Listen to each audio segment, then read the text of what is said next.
حضرت ابو ذر رضی اللہ تعالیٰ عنہ بیان کرتے ہیں، رسول اللہ صلی اللہ علیہ وسلم سے عرض کیا گیا، آپ بتائیں، ایک آدمی نیکی کا کام کرتا ہے، اس پر لوگ اس کی تعریف کرتے ہیں، اور ایک دوسری روایت میں ہے اس پر لوگ اسے پسند کرتے ہیں، اس کا کیا حکم ہے؟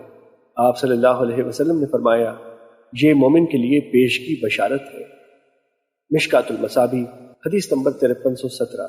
حضرت ابو سعید بن ابی فضالہ رضی اللہ تعالیٰ عنہ بیان کرتے ہیں، رسول اللہ صلی اللہ علیہ وسلم نے فرمایا، جب اللہ لوگوں کو روز قیامت جس میں کوئی شک نہیں حساب کے لیے جمع فرمائے گا تو ایک اعلان کرنے والا اعلان کرے گا، جس نے کسی ایسے عمل میں جسے اس نے اکیلے اللہ کے لیے کیا تھا شریک بنایا تو وہ اپنا ثواب اللہ کے علاوہ کسی اور سے طلب کرے، کیونکہ اللہ دوسرے تمام شریکوں کے مقابلے میں شرک سے سب سے زیادہ بے نیاز ہے۔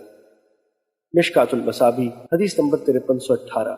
حضرت عبداللہ بن عمرو رضی اللہ تعالیٰ عنہ سے روایت ہے کہ انہوں نے رسول اللہ صلی اللہ علیہ وسلم کو فرماتے ہوئے سنا، جو شخص اپنے عمل کے متعلق لوگوں کو سناتا ہے تو اللہ اس کے متعلق اپنی مخلوق کے کانوں تک سنا دیتا ہے اور وہ اسے حقیر و ذلیل کر دیتا ہے۔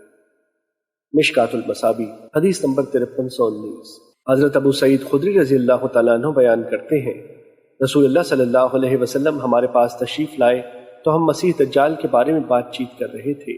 آپ نے فرمایا، کیا میں تمہیں اس چیز کے متعلق نہ بتاؤں جس کا مجھے تمہارے متعلق مسیح دجال سے بھی زیادہ اندیشہ ہے؟ ہم نے عرض کیا، اللہ کے رسول ضرور بتائیں۔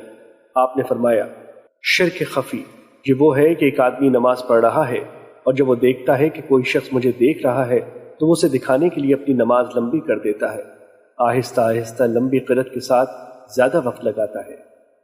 مشکات المصابیح حدیث نمبر 5333۔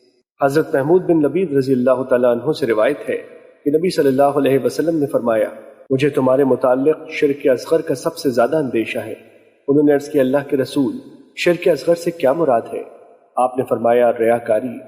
اور امام بہقی نے شعب الایمان میں یہ اضافہ نقل کیا ہے، جس روز اللہ بندوں کو ان کے اعمال کی جزا دے گا تو وہ ان ریاکاروں کو فرمائے گا، انہی کی طرف چلے جاؤ جن کو تم دنیا میں اپنے اعمال دکھایا کرتے تھے، دیکھو کیا تم ان کے پاس جزا اور خیر و بھلائی پاتے ہو؟